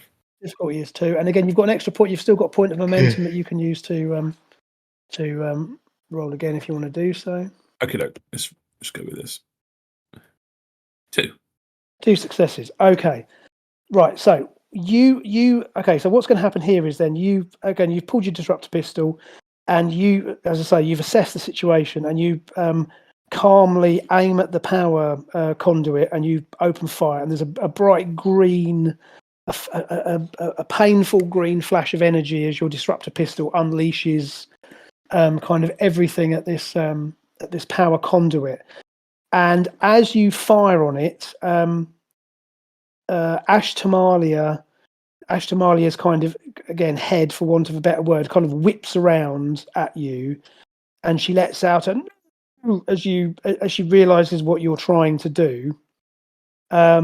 Now you've only got 2 successes there. So what you've done is you've hit the power grid, but you've not done enough to disrupt it yet. Yeah. And she's now turned her attention on you. Okay. Now, meanwhile, another of the Adiri, in fact, 2 of these Adiri have now become into close proximity with Black, who is kind of drifted back, but has been still recording all of this that's been going on, and he hasn't seen the threat that's approaching him. Okay. And so I'm going to make a roll for them. So just bear with me. Okay.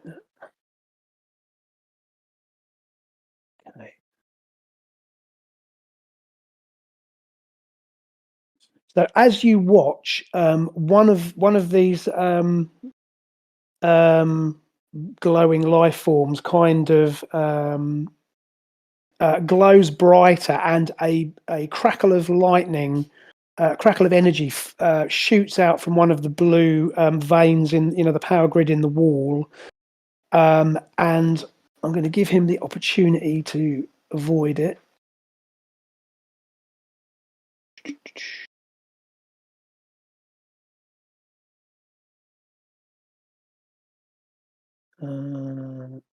Okay, so he manages to let's have a look. What's he got there? No. Okay, so he basically gets hit by this bolt of lightning as you watch, and the Adira, I don't know what they call them, Adira, but anyway, this essence of this other Tilikal merges with the physical form of Black, and as you sort of watch in horror, this thing begins to sort of realign itself into another kind of crystalline form. So it loses the essence of Black, and it becomes another crystalline form. Although this one seems to be more male than female. So whereas Ashtamalia still looks vaguely female in form, this seems to be a male. Yep. And it kind of drops to its crystalline knees as it's obviously trying to kind of become familiar with its new form, which means you probably got a round before it is able to attack you independently. So, Mike, we're going to go back to you. So you're kind of you've been sort of knocked on your arse a bit, but you're still with us. So what would you like to do? Hello? Has he just gone? I just heard a didum. Oh, He's dropped off. He's just building up. Oh, he's back. Oh, he's back. You there, Mike? Hello? Well, that was interesting, wasn't it? That was a big dramatic build-up to... Okay, all right, Kalish, we'll go back to you whilst we're waiting for Mike to get back in. Right, so action shifts back to you. So you can take another shot at this if you like. As I say, Ash Tamali has now kind of realised what you're trying to do. But if you'd like to have another shot, you can do that before she gets a chance to hit you. Yeah. Oh, Mike's back. Right, Mike, can you just hold on a minute because I'm giving your action to man. Karen as you dropped off. So Okay, so I would like to move to a defensive position and try to also take the shot. So if that sort of movement makes that shot harder, because I'm not standing and aiming. Yeah, what you'll get to do is you'll get to roll 2 dice because you're not taking the advantage of aiming. So okay, bro. Yeah, you kind of drop to you kind of move to a more defensive posture, but you kind of see her kind of reaching out towards you, presumably about to unleash some sort of attack at you. Yeah. And you just you just kind of grit your teeth and point your disruptor at this. And this time I'm going to say you kind of overload your disruptor, so you kind of whack the power up to maximum because you realize that this is you need to break this connection. Yep. So you just literally thumb the power selector up as high as it will go, and this disruptor begins to kind of whine quite worryingly as you're taking aim. So right, okay, do you want to let me have I would maybe suggest spending a point of momentum to take another dice as well. Okay, sure. Yeah, I'll spend that point of momentum. So it's 3 dice then. Yeah. And she's going to dive behind one of these sarcophagi, and when she comes up from her roll, she'll take a shot. Oh, my heavens. Is that right? So that's 3 dice. I didn't use any focus, and I got 5 successes. Do you know what? That just means you rolled 2. So what did you roll? That means you must have rolled 2 ones. And look. Good heavens. What a shot. Brilliant. Okay. So so basically your disruptor beam lances out, and this time the disruptor beam is like painful to look at. It's really overloaded. And this hits the main power conduit, which you'd obviously weakened when you hit it before. Yep. And this time the disruptor beam hits dead on, and the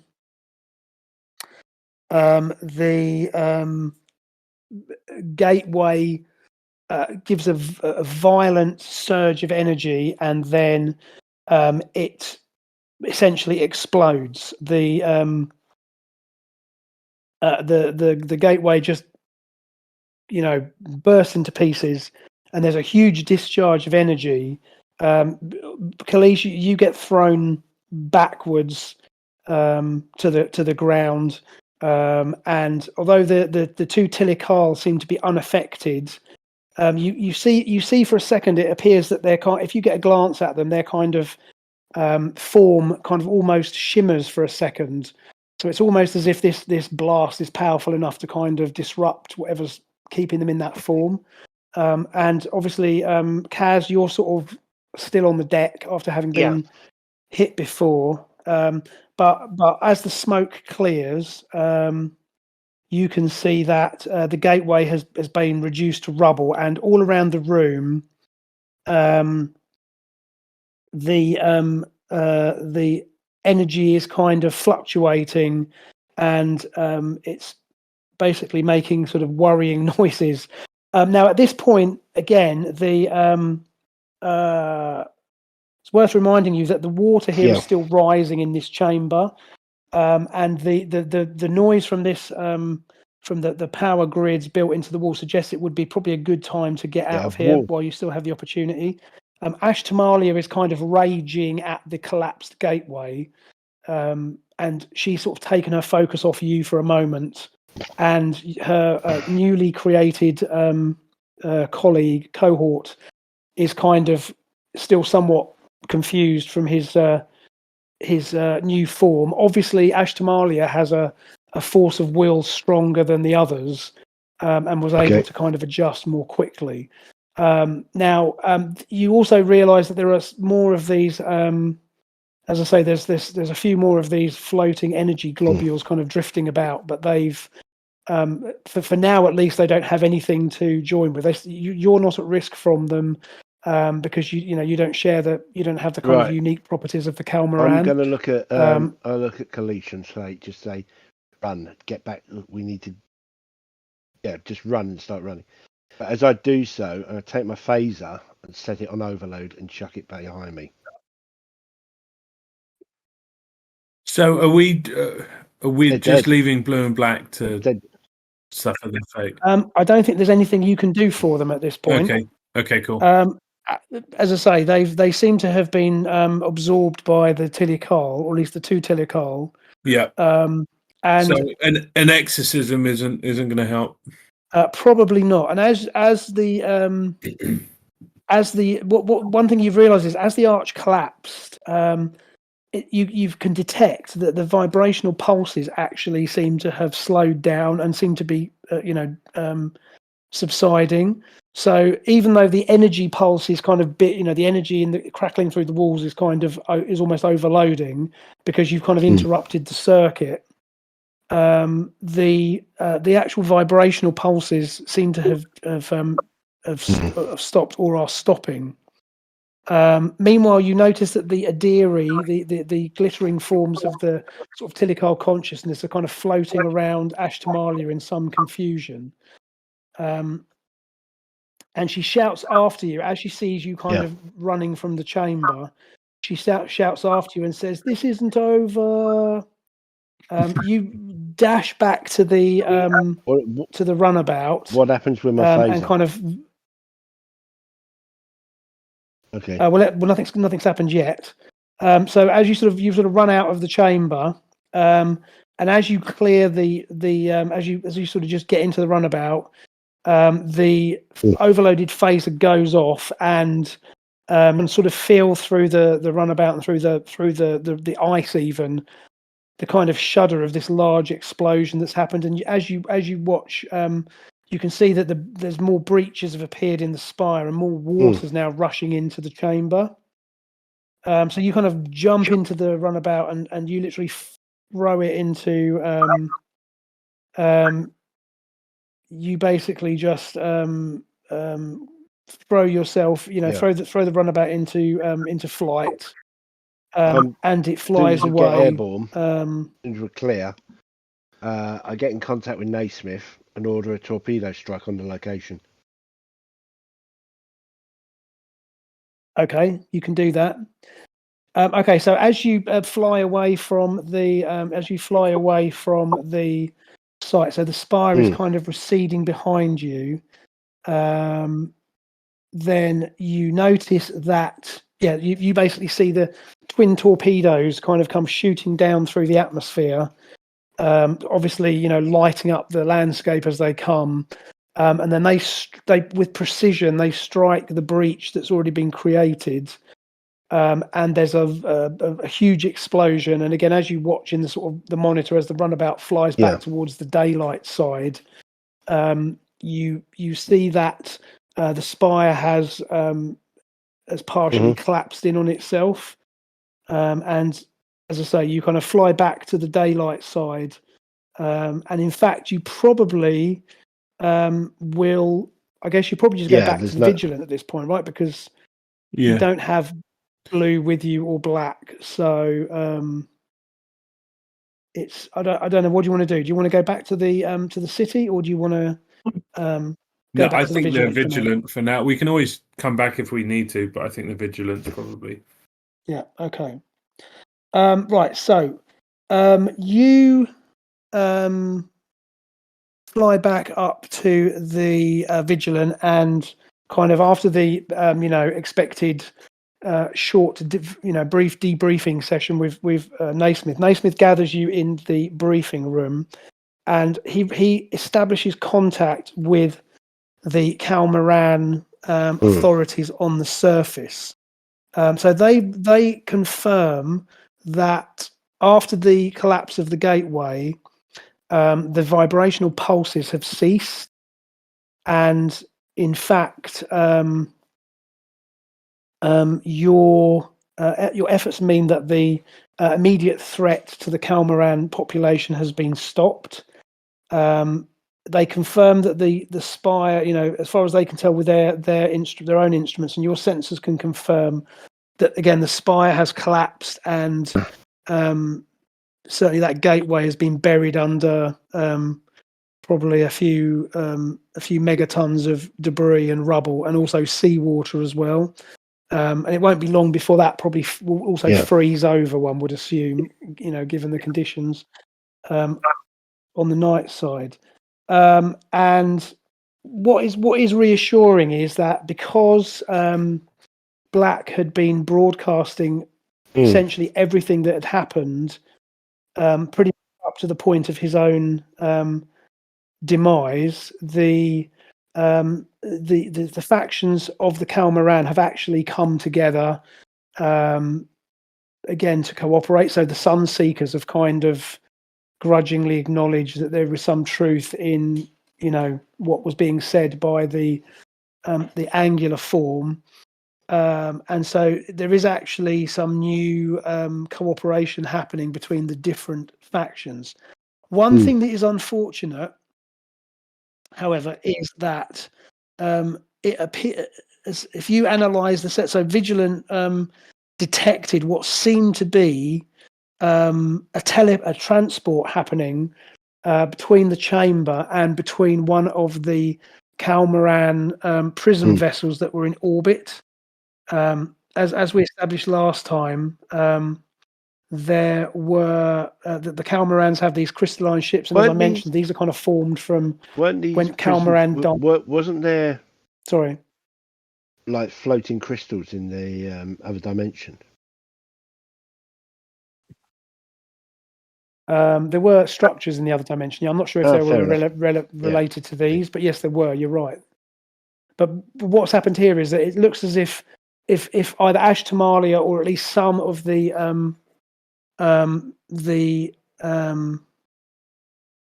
forms of the the Adiri, the kind of energy form, seem to have somehow managed to transport onto a Prism vessel, which is, like I say, the Calmaran ships, and that ship went silent and is subsequently warped away. So that would suggest that somebody at least survived from that chamber.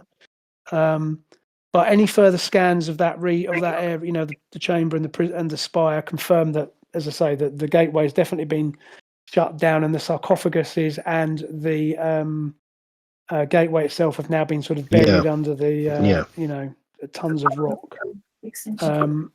And the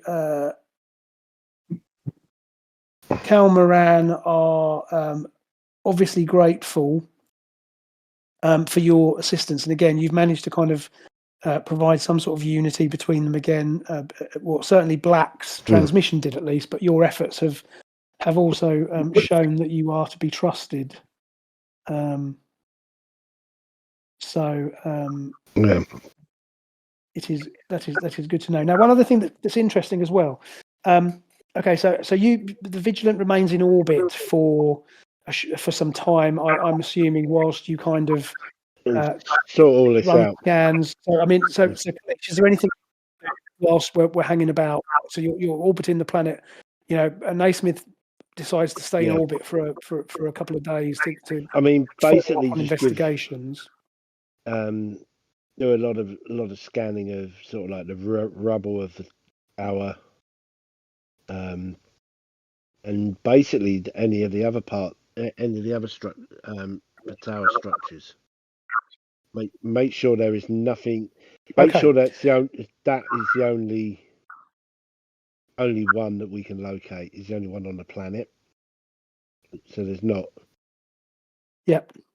Okay. So what's interesting is then, I'm glad. So that's good. So what you've determined is that yes, the first thing is the vibrational pulses have definitely stopped. So that gateway seemed to, the gateway and the microfractures that were being generated from the main spire seem to have been what were causing the harm to the Calmaran. So that threat has now gone. There's no evidence that will continue.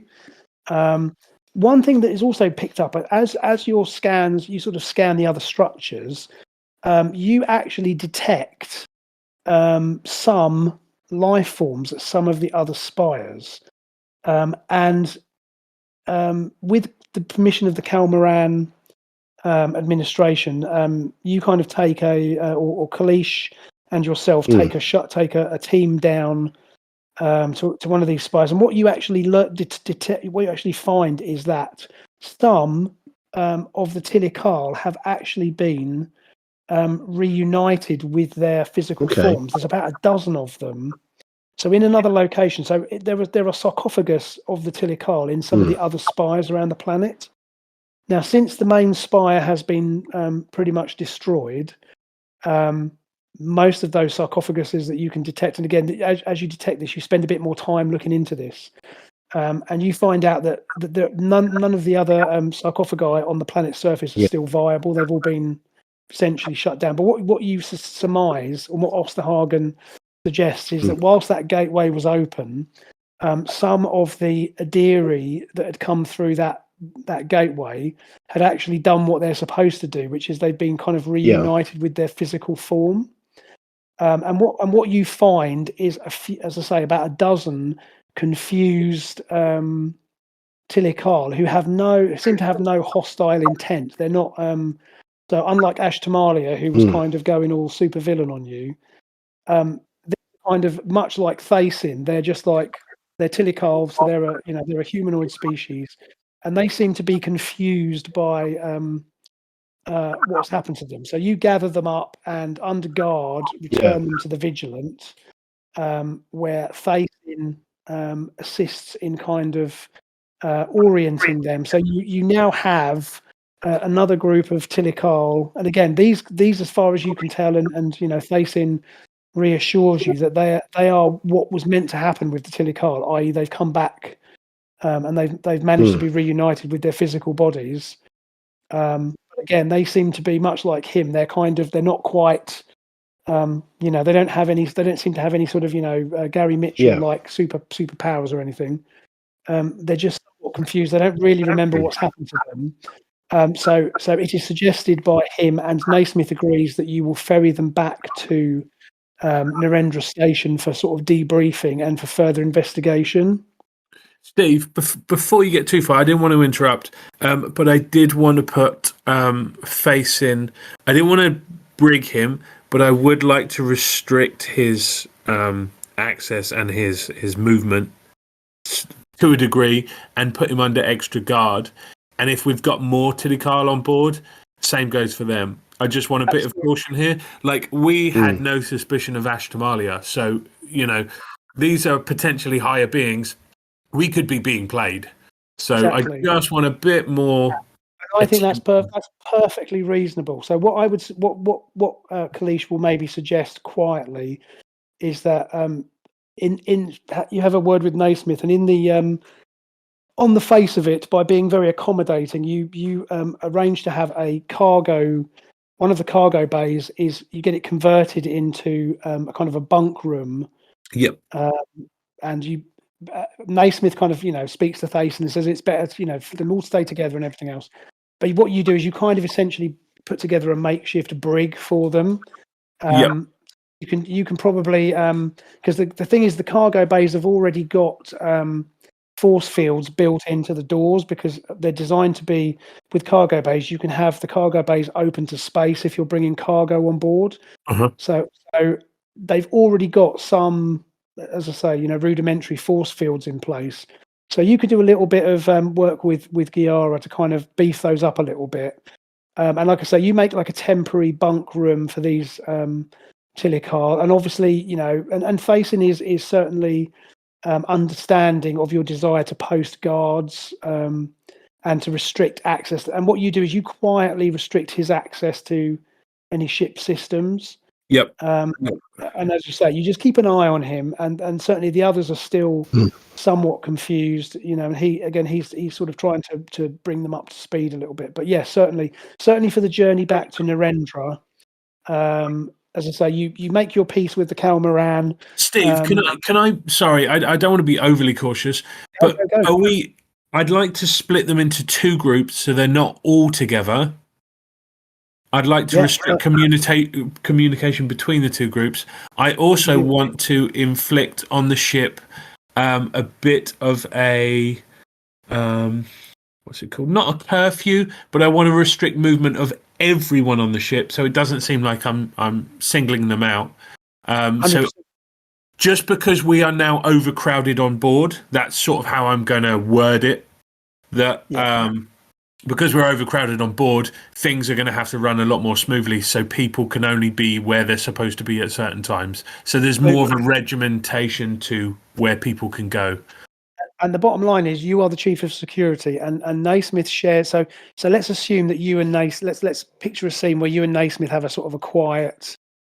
So as soon as you report back on board, and these additional Tilikal have been assessed and brought on board, and it is agreed with, again, the Kalmaran are quite happy for them to be removed. Yeah. Obviously, they were not, necessarily aware that these beings were even on their planet, and you're pretty sure that there's none left alive, given the collapse of the gateway. So certainly, if their bodies are in stasis, they're likely to remain in stasis because there's nothing for them to reunite with. Yeah. But you have a chat with Naismith, and he agrees with all of your concerns, and he also, and I'm sure you and Kaz and all the senior officers probably share that concern. And so your trip back to Narendra is, shall we say, slightly tense. Yeah. We can picture a montage of security officers kind of discreetly keeping an eye on these guys. And to be fair to to them, they don't give you any trouble. Essentially, there's no they're quite happy. They just remain in the designated areas. Facing it sort of comes and goes, but again, you've got him under discreet surveillance. Yeah. And he seems to, again, nothing he does is causing suspicion, but certainly all of your precautions are very sensible. And as I say, under those conditions, the Vigilant then returns back to Narendra Station, having made another ally in the system. However, the threat of the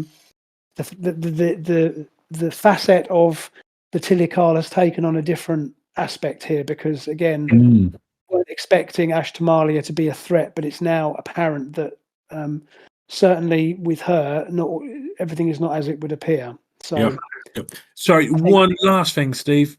The transporter that happened onto the what's it called? Onto the prison ship. Yeah.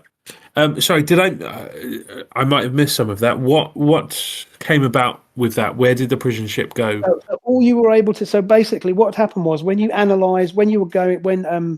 Osterhagen was going through Sensalog. So what had happened was, as far as you know, you collapsed the historical stuff. So we noticed it after the fact. You basically collapsed the you fired Kaz off a phaser overload. Vigilant dropped a couple of torpedoes on it.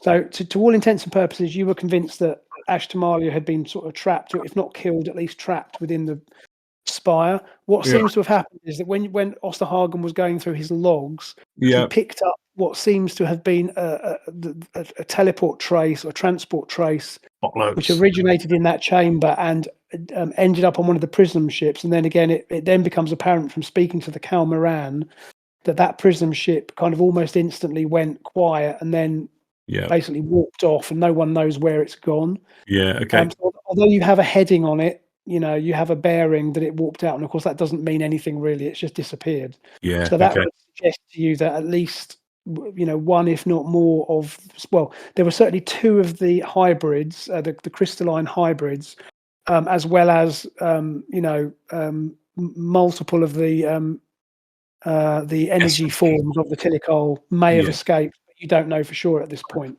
Yeah. Okay. And obviously, this all gets reported back to Starfleet when you return to to Narendra. So I think that's where we'll leave it for tonight. Thank you, guys.